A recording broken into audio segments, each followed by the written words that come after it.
3 مارچ 2021 کی شام جمہوریت پرست پاکستانی میڈیا کا ہیرو صرف اور صرف آصف زرداری تھا۔ کون تھا جو اس شخص کو پاکستان کی جمہوری سیاست کی شطرنج کا بہترین کھلاڑی نہیں کہہ رہا تھا؟ پاکستانی اشرافیہ، جس میں سیاستدان، بیوروکریٹس، اعلیٰ بزنس مین، بڑے زمیندار، جج، جرنیل اور مالدار صحافی شامل ہیں، ان سب کے عزائم بلند اور شوق نرالے ہیں۔ ان میں سے بہت سارے ایسے ہیں جن کی صبحیں دولت سمیٹنے میں گزرتی ہیں اور راتیں رنگین ہوتی ہیں۔ یہ اشرافیہ شوق سے نئی منزلیں تلاش کرتا رہتا ہے۔ آپ پاکستان کے 5 مراکز اقتدار کی اشرافیہ کی خاص محفلوں تک رسائی حاصل کر لیں تو آپ کو ان کے ارد گرد منڈلاتے ہوئے چند مخصوص کردار ضرور نظر آئیں گے۔ یہ وہ لوگ ہیں جو اشرافیہ کے ہر شوق کی تسکین سے لے کر بنیادی سرمایہ کی فراہمی تک ہر قسم کی ڈیوٹی سر انجام دیتے ہیں۔ یہ اپنی ڈیوٹی میں ماہر بھی ہوتے ہیں اور اپنے پیشے میں ایماندار بھی۔ ان میں ہر کوئی اپنے اپنے شعبے کا کوہنہ مشق سمجھا جاتا ہے۔ کاروباری معاملات، ٹیکس کی چوری، منی لانڈرنگ اور سرکاری افسرانے بالا سے معاملات طے کرنے والوں کا ایک شعبہ ہے،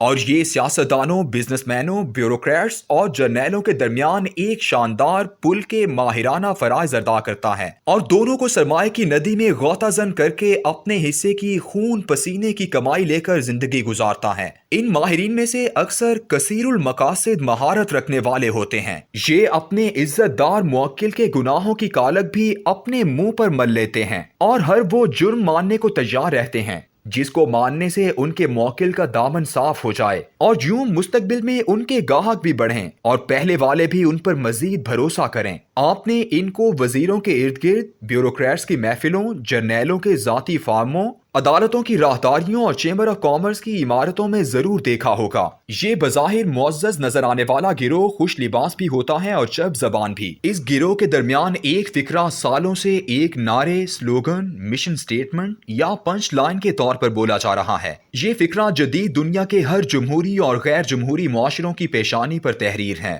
فکرہ ہے، ہر کسی کی ایک قیمت ہوتی ہے۔ یہ فکرہ انفرادی سطح پر ایک صاحب ایمان شخص کے لیے چیلنج، بکنے کے خواہش مند کے لیے قیمت کا تعین اور عرف عام میں دلال کے لیے ایک حکمت عملی کا درجہ رکھتا ہے۔ آپ اس گروہ کے کسی اہم فرد کے سامنے کسی بڑے سیاستدان، بیوروکریٹ، بزنس مین، جرنیل، عدلیہ کے رکن یا اعلیٰ پائے کے صحافی کا نام لے کر دیکھیں اور پھر اسے اس شخص کو زیر دام لانے کے لیے کہیں تو وہ فوراً اس چیلنج کو قبول کر لے گا۔ حیرت کی بات یہ ہے کہ اکثر اوقات ایسا شخص کامیاب ہو کر لوٹے گا اور آپ حیرت سے اپنی انگلیاں کاٹ لیں گے کہ ایسا تو ناممکن تھا۔ پاکستانی اشرافیہ کا یہ گمنام گروہ اس ملک میں بچھی شطرنج کے کھیل کے ماہرین کا ایسا دستہ ہے کہ ان کے ہنر پر کتابیں تحریر ہونی چاہیے، ڈاکومنٹریاں بننی چاہیے اور اینکرز کو انہیں اپنے ٹاک شوز میں ماہرین کی حیثیت سے بلانا چاہیے۔ عام زندگی میں یہ طبقہ گمنام ہی رہتا ہے بلکہ بدنام بھی رہتا ہے۔ اس طبقے کی بدنام ترین مثال جسم فروشی کے کاروبار میں دلال کی ہے۔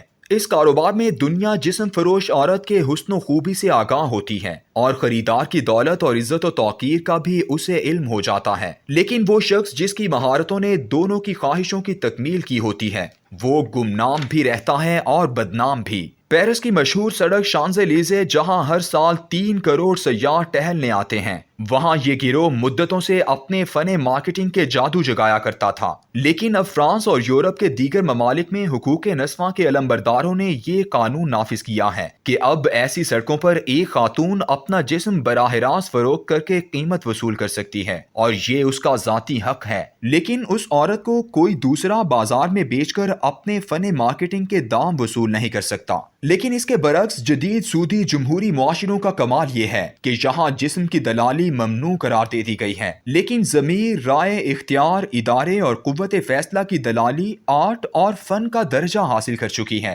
World bank, Asian bank, IMF اور دیگر بڑے بڑے بینکوں کے اہم ترین کارندے اکنامک ہٹ مین کہلاتے ہیں۔ یہ وہ کثیر المقاصد لوگ ہوتے ہیں جو حکومتیں خریدتے ہیں اور اپنے موکلوں کو مالا مال کرتے ہیں۔ دنیا کے ہر جمہوری نظام میں پارٹیوں کو سرمایہ کی فراہمی کے لیے گروہ بنے ہوئے ہیں جو ہر پارٹی کو سودی معیشت سے جنم لینے والی مصنوعی دولت سے سرمایہ فراہم کرتے ہیں، اور پھر پوری سیاسی پارٹی ان کے مقاصد کی غلام بن جاتی ہے۔ یہ خرید و فروخت انتہائی معزز اور محترم ہے اور اسے پارٹی فنڈنگ کا نام دیا جاتا ہے۔ یہ سب خاموش طریقے سے ہوتا ہے، لیکن اس جمہوری کاروبار میں کبھی کبھی ایک منڈی ایسی بھی سجانا پڑ جاتی ہے کہ خرید و فروخت میں سے کچھ صیغہ راز میں نہیں رہ پاتا۔ لوگ تولے اور خریدے جاتے ہیں، اور یہ محاورہ سچ کر کے دکھایا جاتا ہے کہ ہر شخص کی ایک قیمت ہوتی ہے۔ ایسے ہنر اور فن کو اس سودی جمہوری سیاسی طرز معاشرت میں لابنگ جیسے مقدس نام سے یاد کیا جاتا ہے، اور لابنگ کے ماہر کو بساط سیاست کی شطرنج کا کھلاڑی کہا جاتا ہے۔ 3 مارچ 2021 کی شام بھی عجیب تھی۔ حفیظ شیخ شطرنج کی بساط کا وہ مہرہ تھا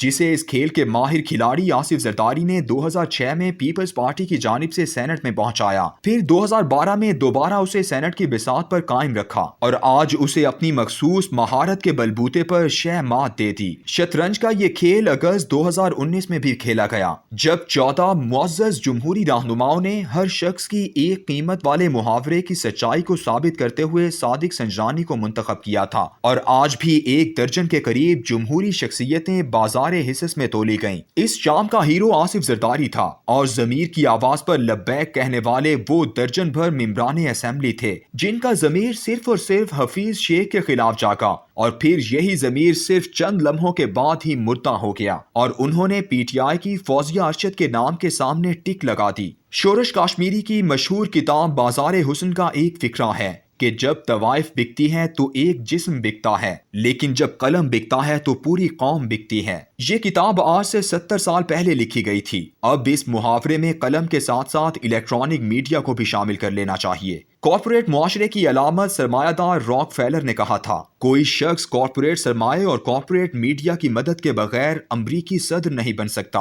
انسان اور آدمی فلم میں اداکار محمد علی نے عدالت کے کٹہرے میں کھڑے ہو کر ایک ڈائیلاگ بولا تھا، جج صاحب طوائف کے کوٹھے سے کوٹھی تک آتے آتے یہ سب کچھ فن اور آرٹ کا درجہ کیسے حاصل کر لیتا ہے؟ کاش محمد علی زندہ ہوتا اور آج جج صاحب اسے ضرور یہ جواب دیتے کہ کوٹھے کی ذلت سے کوٹھی تک کی عزت کا سفر میڈیا کے کندھوں پر سوار ہو کر کیا جاتا ہے۔